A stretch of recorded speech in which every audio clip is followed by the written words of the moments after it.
बहुत समय पहले की बात है। उत्तर प्रदेश के एक छोटे से गांव रामपुर में दो भाई रहते थे, विक्रम और शुभम।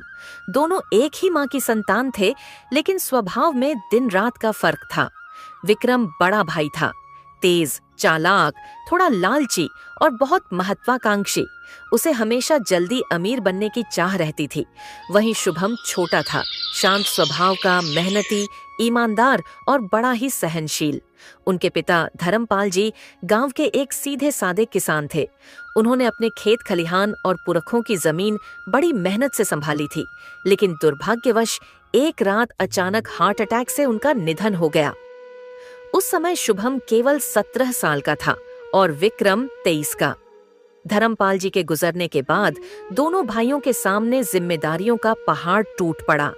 मां सरला देवी हर रोज प्रार्थना करती थीं कि दोनों बेटे मिलकर काम करें और एक दूसरे का सहारा बने, लेकिन किस्मत को कुछ और ही मंजूर था।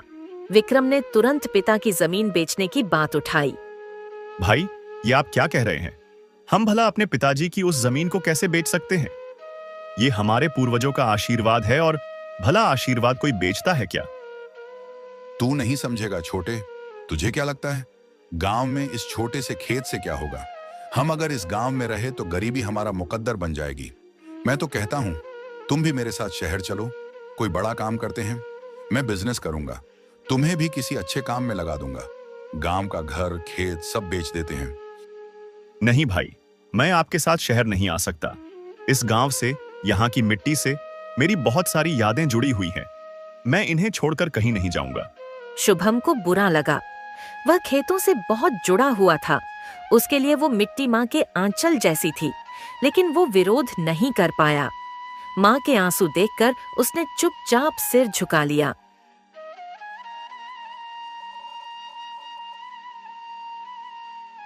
विक्रम ने पिता की आधी जमीन बेच दी और शहर चला गया। शुभम गांव में ही रह गया।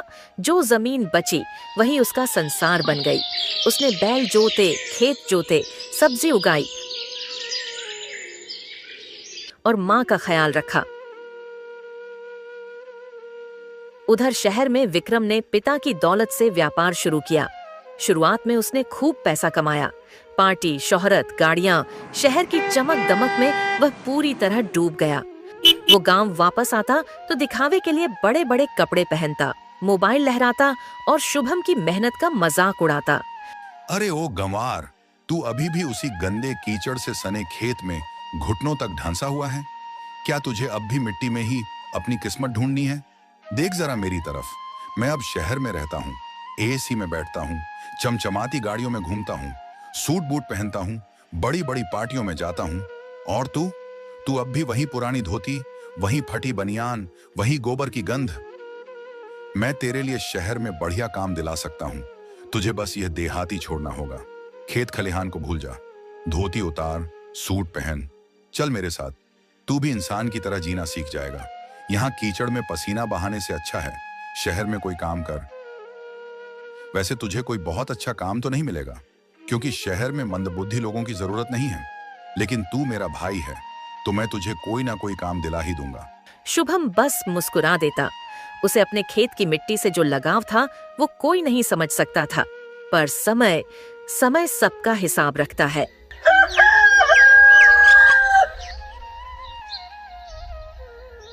शहर की चकाचौंध ने विक्रम को पूरी तरह बदल दिया था।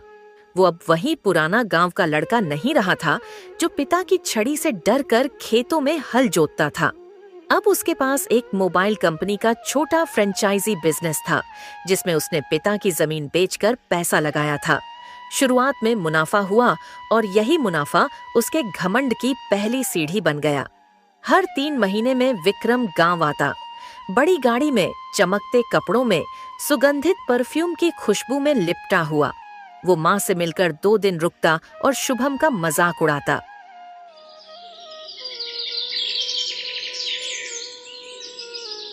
शुभम ने जो आधी जमीन बचाई थी उसी पर मेहनत शुरू की।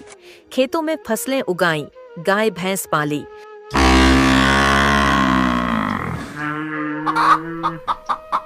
वो दिन भर काम करता, रात में किताबें पढ़ता और धीरे धीरे गांव वालों के बीच उसकी इज्जत बढ़ती गई।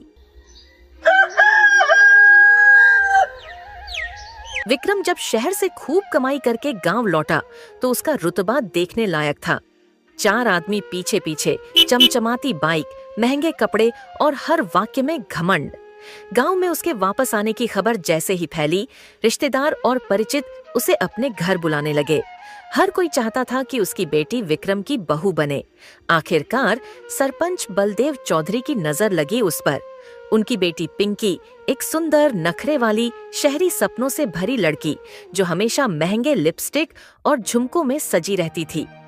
माँ, देखा तूने, सरपंच अपनी बेटी से मेरा विवाह करना चाहता है। इसे कहते हैं 5 उंगलियां घी में।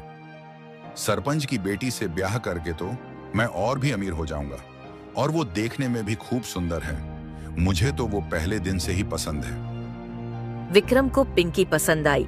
उसे लगा कि ऐसी बहू से उसका रुतबा और बढ़ेगा। जल्दी ही दोनों का विवाह हो गया। गांव में कई दिन तक शादी की धूम रही। ढोल नगाड़े, लाइट, साज सज्जा, सब कुछ किसी राजा महाराजा की शादी जैसा था।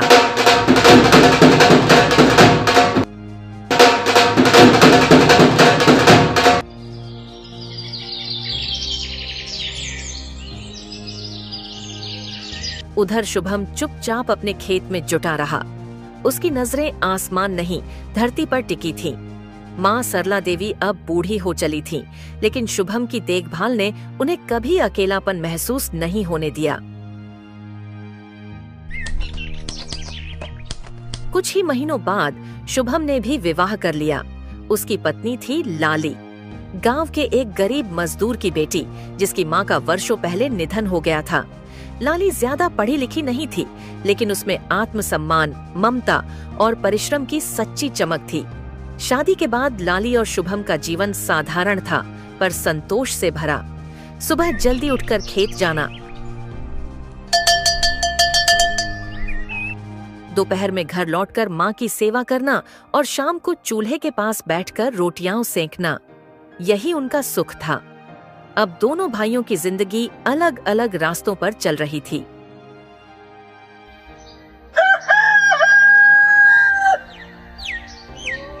विक्रम का शहर में व्यापार धीरे धीरे घाटे में जाने लगा। उसका एक पार्टनर फ्रॉड निकला। बैंक का कर्ज चुकता नहीं हुआ। ऊपर से पिंकी हर रोज नई डिमांड करती। देखो जी, मुझे नए गहने चाहिए। इतने सालों से वही 2 सेट पहन पहन कर बोर हो गई हूँ। सब लोग हंसते हैं कि तुम्हारी बीवी एक ही झुमका लेकर हर फंक्शन में आ जाती है। और सुनो, इस हफ्ते पार्लर भी जाना है, बाल कटवाने हैं, फेशियल करवाना है, शादी का सीजन है, अच्छा दिखना तो बनता है ना। अरे हाँ, माँ के घर अगले महीने शादी है, 4 दिन का फंक्शन है। मुझे कम से कम 3 नए ड्रेस चाहिए, एक मेहंदी के लिए, एक संगीत के लिए और एक शादी के दिन, और नई चप्पल भी। पिछली बार वाली चप्पल टूट गई थी। पिंकी, जरा मेरी भी सुन लो। पिछले 3 महीने से दुकान में कुछ खास कमाई नहीं हो रही। उधार चढ़ता जा रहा है, ग्राहक आते ही नहीं, माल लाने के पैसे नहीं हैं। और तुम हो कि बस मांग पर मांग किए जा रही हो। हर रोज ये सोचकर निकलता हूं कि कुछ अच्छा होगा, कुछ बिकेगा, कुछ आमदनी होगी, लेकिन जब शाम को खाली हाथ लौटता हूं तो तुम्हारे ये नए गहने, पार्लर और कपड़ों की बातें मेरे दिल में छुपती हैं। क्या तुम नहीं देखती कि मैं कितना टूटा हुआ हूं अंदर से? मैं चाहता हूं कि तुम्हें सब कुछ दूं जो तुम्हारा मन करे, लेकिन इस वक्त मेरी हालत ही ऐसी नहीं है पिंकी। थोड़ा साथ दो ना, थोड़ा सब्र करो। जब वक्त बदलेगा मैं खुद तुम्हारे लिए सोने का हार लेकर आऊंगा, लेकिन अभी नहीं, अभी सिर्फ मेरी मजबूरी है। वो सब मैं नहीं जानती। तुम भूलो मत, मैं सरपंच की बेटी हूँ।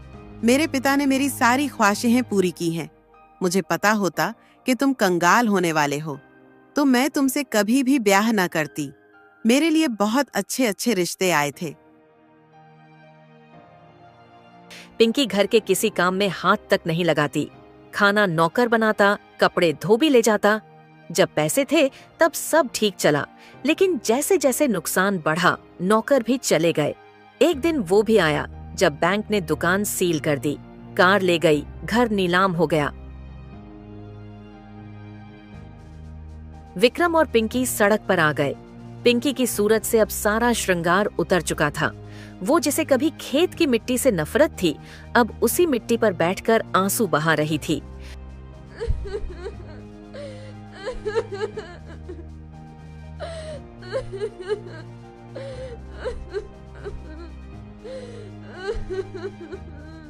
अब हमारा क्या होगा? क्या अब सड़क पर ही जीवन बिताना होगा? हे ऊपर वाले, ये कैसा पति दिया है तूने, जो इतने बुरे दिन दिखा रहा है। इस धूप में तो मेरी त्वचा खराब हो जाएगी। ये कैसे दिन देखने पड़ रहे हैं। तुम चिंता मत करो पिंकी, मैं कुछ करता हूँ। मैंने अभी हार नहीं मानी है। शुभम धीरे धीरे तरक्की करता जा रहा था। उसने थोड़ी थोड़ी बचत से गांव में एक और छोटा खेत का टुकड़ा खरीद लिया था। उसकी फसल अच्छी हो रही थी और लाली हर दिन मेहनत से उसका साथ देती। वो गाय का दूध निकालती, घर का सारा काम करती और माँ को रोज तेल से सिर में मालिश करती। एक दिन गांव के बाजार में विक्रम लौट आया, पैदल थका हुआ, चेहरे पर शर्म और आंखों में पीड़ा। उसने देखा कि शुभम अब गांव के सबसे मेहनती किसानों में गिना जाता था। लोग उसके खेत की उपज का उदाहरण देते थे। विक्रम की छाती में आग जल उठी। तो अब ये हाल है? कभी जो मेरे पीछे पीछे चलता था, आज वही मुझसे आगे निकल गया। ये तो मेरे छोटे भाई ने मुझे पछाड़ दिया। कैसे? क्या खास किया उसने जो मैं नहीं कर पाया? ये गवार मुझसे आगे कैसे निकल सकता है? मेरी बीवी भूखी सोती है और इसकी बीवी दूध दही पर पलती है। उसका घमंड टूट चुका था, लेकिन ईर्ष्या अब भी जिंदा थी। सुनिए जी, अब मुझसे और बर्दाश्त नहीं होता। मैं इस तरह घुट घुट कर अपना जीवन नहीं काट सकती। कुछ तो कीजिए। ये कैसी विडंबना है कि वो शुभम और उसकी पत्नी हमसे ज्यादा खुश और संपन्न हो गए हैं। कभी जो हमारे सामने हाथ जोड़ते थे, आज वो हमें नीची निगाहों से देखते हैं। दिन रात उनका ऐशो आराम देख देख कर मेरा दिल जलता है। कैसे दिन आ गए हैं कि जिनके ऊपर कभी हम दया करते थे, आज वही हम पर तरस खा रहे हैं। नहीं सुनिए, अब और नहीं। मैं उन्हें हमसे आगे बढ़ता हुआ नहीं देख सकती। कुछ कीजिए, कुछ भी कीजिए, वरना मैं तो घुट घुट कर मर जाऊंगी। विक्रम दिन रात एक ही बात सोचता, कैसे शुभम को नीचे गिराया जाए। और तभी किस्मत ने एक मौका दिया। माँ सरला देवी का देहांत हो गया। पूरा गांव मातम में डूब गया। शुभम माँ के अंतिम संस्कार में टूट गया, लेकिन उसने हर रस्म दिल से निभाई। विक्रम भी वहां खड़ा था। आंखों में आंसू तो थे, लेकिन दिल में एक और योजना पल रही थी।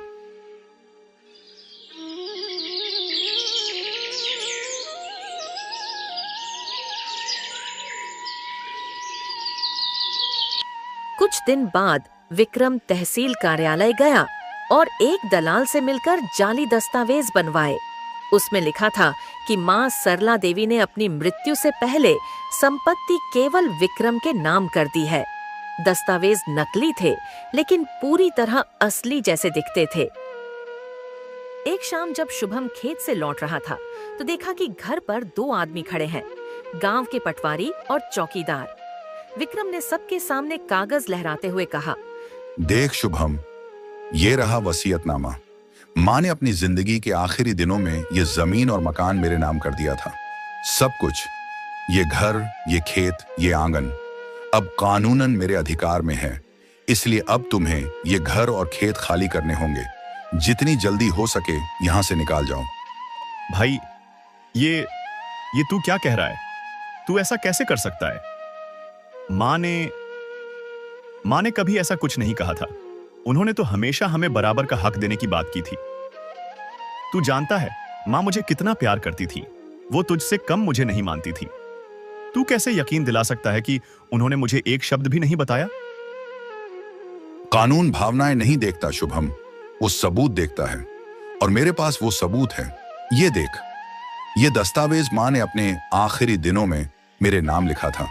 सरकारी मोहर लगी है, गवाहों के दस्तखत हैं।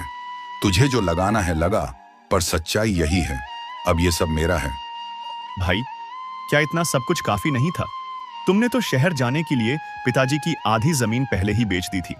मैं तो बस माँ की यादों में जी रहा हूं, इस मिट्टी से जुड़ा हूं, खेतों में माँ की हंसी की गूंज सुनता हूं। क्या ये सब छीन लेगा तू मुझसे? माँ की परछाई भी बांट ली तूने। शुभम चुपचाप अपनी पत्नी लाली और एक जोड़ी कपड़ों के साथ वही पुराना टूटा फूटा खेत लेकर दूर कोने में जा बसा। वो खेत जो उसने अपनी मेहनत से बनाया था, जहां एक छोटी सी झोपड़ी थी, एक गाय थी और ढेर सारी उम्मीदें। लाली, तुम चिंता मत करो, हम फिर से मेहनत करेंगे। विक्रम ने मुझसे मेरी जमीन ली है, वो मेरा नसीब मुझसे नहीं छीन सकता। दुख तो इस बात का है कि मेरे अपने भाई ने मुझे धोखा दिया, मुझसे दगाबाजी की, लेकिन मैं फिर से सब काम करूंगा। तुम देखना, बहुत जल्द हम गांव में अपना घर ले लेंगे। मुझे आप पर पूरा भरोसा है, आप मेरी चिंता मत करिए। इस समय हमें काम पर ध्यान देना होगा। वैसे भी ये झोपड़ी छोटी है, पर आपका मन तो बहुत बड़ा है। मेरे लिए यही काफी है कि मेरा पति एक ईमानदार और अच्छा इंसान है। मुश्किल के इस समय में मैं आपके साथ हूँ। हम इस बुरे समय को भी मुस्कुराकर पार कर लेंगे।